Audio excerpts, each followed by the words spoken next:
موت کے وقت اس کو شربت پلایا جائے گا۔ میں کہ اگر یہ لوگ رجب میں ایک روزہ بھی رکھ لیتے کہ قیامت ہوگی تو پکار مچے گی، رجب کے ماننے والے کہاں ہیں؟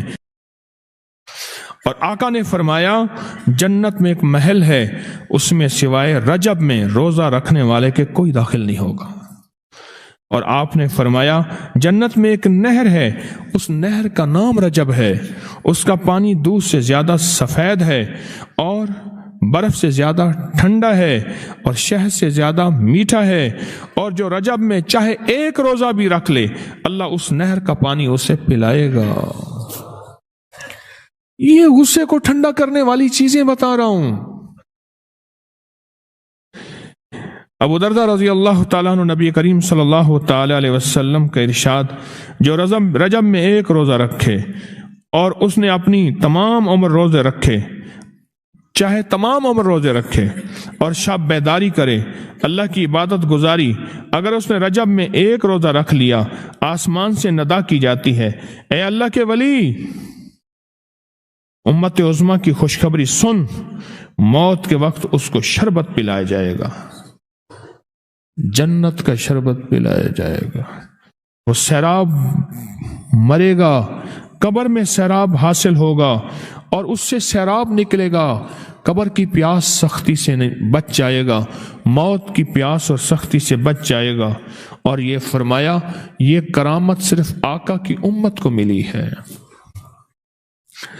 حضرت صوبان فرماتے ہیں ایک دفعہ آقا چند قبروں پر سے گزرے، رو دیے۔ صوبان نے پوچھا تو آپ نے فرمایا میں نے اللہ سے دعا کی کہ ان کے عذاب میں تخفیف ہو جائے، اور صوبان اگر یہ لوگ رجب کا ایک روزہ بھی رکھ لیتے اور ایک رات عبادت کر لیتے ان پر کبھی عذاب نہ ہوتا۔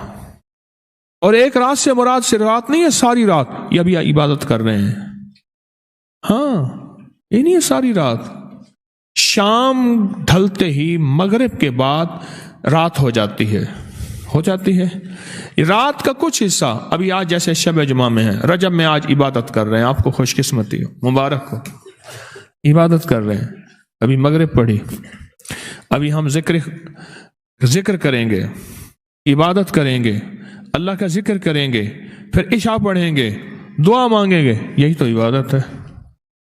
میں کہ اگر یہ لوگ رجب میں ایک روزہ بھی رکھ لیتے اور عبادت کر لیتے کسی رات کی، ایک رات کی، تو ان پر عذاب نہ ہوتا۔ میں نے عرض کیا یا رسول اللہ صلی اللہ علیہ وسلم، کیا صرف ایک روزہ اور ایک رات کی شب بیداری سے عذاب قبر نہ ہوگا؟ فرمایا ہاں، قسم ہے اس کی ذات کی جس کے قبضے میں میری جان ہے، کوئی مسلمان مرد ہو یا عورت ایسی نہیں رجب میں ایک روزہ بھی رکھ لے اور ایک رات کی شب بیداری کرے مگر اللہ اس کے لیے 1 سال کی عبادت لکھے گا جس میں اس نے روزہ رکھا اور شب بیداری، 1 سال وہ جس میں ساری رات جاگا اور سارا دن روزہ رکھا، اتنا ثواب ملے گا۔ اور آپ نے فرمایا کہ اللہ کی طرف سے ایک منادی ندا کرتا ہے، اے رجب میں روزہ رکھنے والو، اللہ کی پناہ میں جنت میں داخل ہو جاؤ۔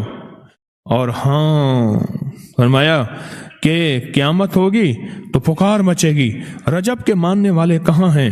اس وقت حجاب کے اندر سے ایک نور نکلے گا جس کے پیچھے سے جبرائیل، میکائیل، اسرافیل ہوں گے، یہاں تک کہ رجب کے ماننے والے اس نور سے گزر کر پہنچ جائیں گے جو ان کے لیے تیار کیا ہوگا اور اللہ کو سجدہ کریں گے۔ اللہ پاک فرمائیں گے تم اپنا سر سجدے سے اٹھاؤ، یہ سب دنیا میں ادا ہو چکے ہیں، اب منازل عزت کی طرف چلو، اب منازل عزت کی طرف چلو، اب منازل عزت کی طرف چلو۔ اللہ اکبر۔ اور فرمایا مغفرت ہوتی ہے اور اللہ انبیاء کی توبہ قبول کرتا ہے۔ اس رجب کے ایک روزے اور ایک تھوڑی سی عبادت سے اللہ اولیاء کو دشمنوں سے چھڑاتا ہے، اور 3 چیزیں اللہ کے ذمہ ہیں، معافی، باقی عمر کی عصمت، اور تیسری یہ کہ بڑی پیشی، یعنی روز قیامت پیاس نہیں لگے گی، روز قیامت پیاس نہیں لگے گی۔ یہ چھوٹی چھوٹی راتیں، یہ چھوٹے چھوٹے دن، یہ چھوٹے چھوٹے لمحے آتے ہیں، اور آتے اس لیے ہیں کہ ہمیں کچھ دے جائیں، اگر اس کا غصہ ہے بھی ٹھنڈا ہو جائے،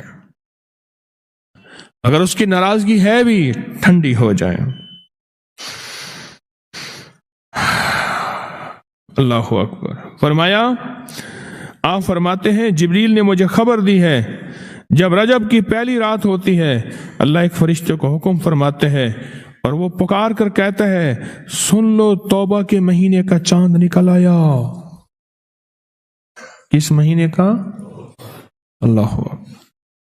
جبریل آواز دیتا ہے سن لو توبہ کے مہینے کا چاند نکل آیا، آ جاؤ اپنے لیے توبہ، امت کے لیے توبہ، اپنی نسلوں کے لیے توبہ، اپنی پچھلی نسلوں کے لیے توبہ، اپنے لیے، اپنے لمحوں، اپنی راتوں کے لیے توبہ، اپنے دن کے لیے ندامت اور توبہ۔ سن لو لوگو۔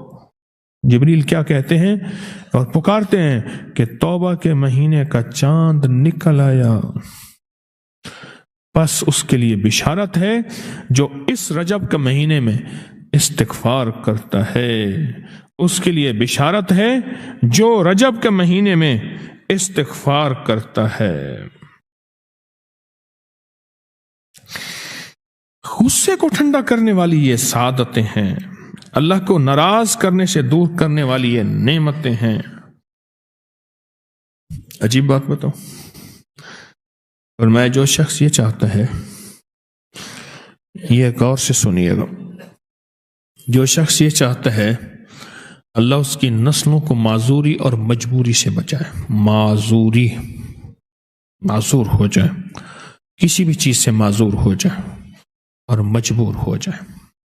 میں نے آپ کو اپنی مجبوری کا قصہ سنایا تھا، اس دن معذوری اللہ مجبوری سے بچائے کہ بے بس ہو جائے، مجبور ہو جائے۔ اور جو شخص یہ چاہتا ہے کہ اس کے ماتھے پہ نصیب اور بخت اور مقدر اتنا لکھا ہوا ہو انسان بھی پڑھ سکے، یہ میری خوشخبری یاد رکھیے گا، اتنا واضح ہو انسان بھی پڑھ سکے، وقت، نصیب، مقدر، عزت، دولت۔ اور تیسری، جو شخص یہ چاہتا ہے اس کی پیشانی کبھی سجدوں سے محروم نہ رہے اور فرشتے اس کی پیشانی سونگ کر بتا دیں کہ یہ وہ لوگ بندہ ہے جس کے سجدے واقعی تھے، تو فرمایا وہ کبھی بھی زندگی میں کسی ایسی اللہ کے دوست کی محفل کو تلاش کرے جو لازم شب جمعہ میں ہو۔ اور یہ وہ ہے، اللہ کا دوست میرا مرشد ہے، میں ان کا غلام ہوں، اپنی نہیں کہہ رہا۔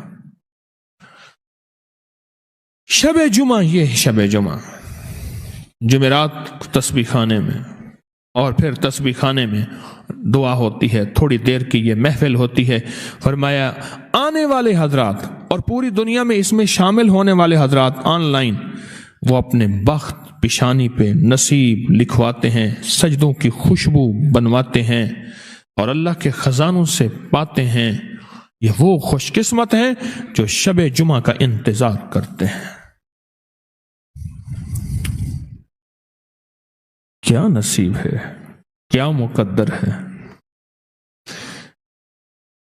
آئے میں آپ کے خط کا ایک دوسرا حصہ بھی پڑھ کے سناتا ہوں، اور ہم ایسے ہی اللہ سے دوستی کریں۔ سنیں، ایک بار میں اور امی اپنی گندم کے کھیت خالی ہونے پر جو پیچھے بوٹی اور گھاس رہ جاتی اسے آگ لگا کے، کھیت تو خالی صاف کرنے کے لیے آگ لگائی، گندم کو نا کاٹ کے ایک چیزوں کو آگ لگا دیتے ہیں، یہی دانے صاف کر رہے، آگ گرمی کی وجہ سے اتنی جلدی پھیلنا شروع ہوئی کہ ہم دونوں ماں بیٹیاں گھبرا گئیں، آگ ان لوگوں تک نہ پہنچ جائے۔